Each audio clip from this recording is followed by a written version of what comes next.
ایک مخصوص شخص ہے جو کہتا ہے کہ صرف مجھے ہی جالب صاحب نے اپنا نام دیا. اس کے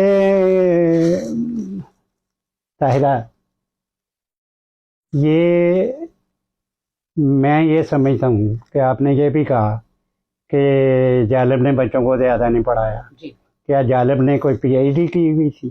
صحیح. کہ آکسفورڈ کے پڑھے ہوئے تھے وہ؟ جالب کی پڑھائی تو لوگوں کے حقوق تھے. صحیح. اور وہ اتنا بڑا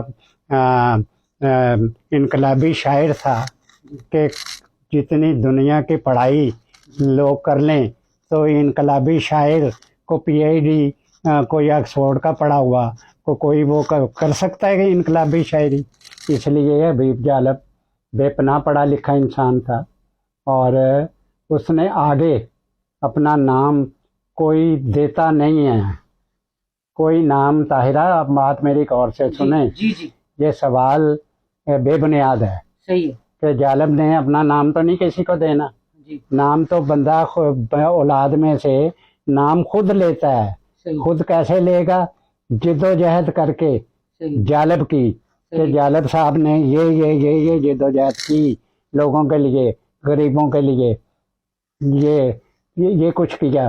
اس کو فالو کرتے ہوئے جد و جہد جو کرتا حبیب جالب کی اولاد میں سے وہی حبیب جالب کا نام لے کے چلتا.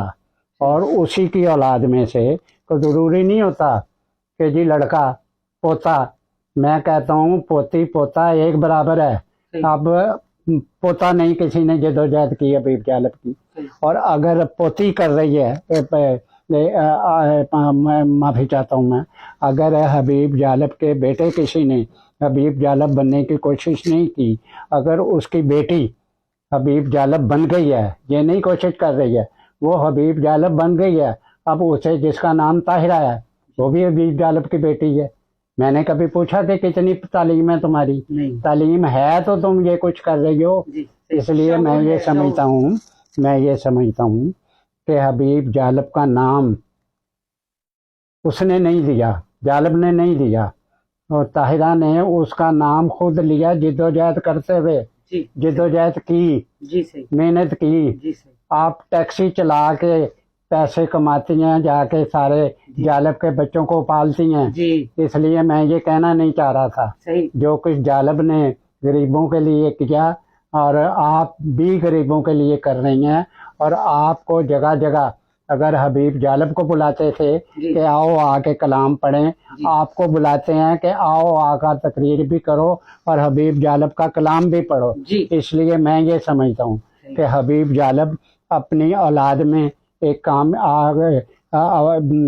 سیاسی طور پہ بھی کامیاب تھا، اپنی اولاد کے معاملے میں، اپنی بیٹی کے معاملے میں بھی کامیاب ہے کہ اس کی اولاد میں سے اس کی بیٹی نے اس کا نام روشن کیا اور اس کو پولیٹیکلی زندہ رکھا. بہت شکریہ، بہت شکریہ.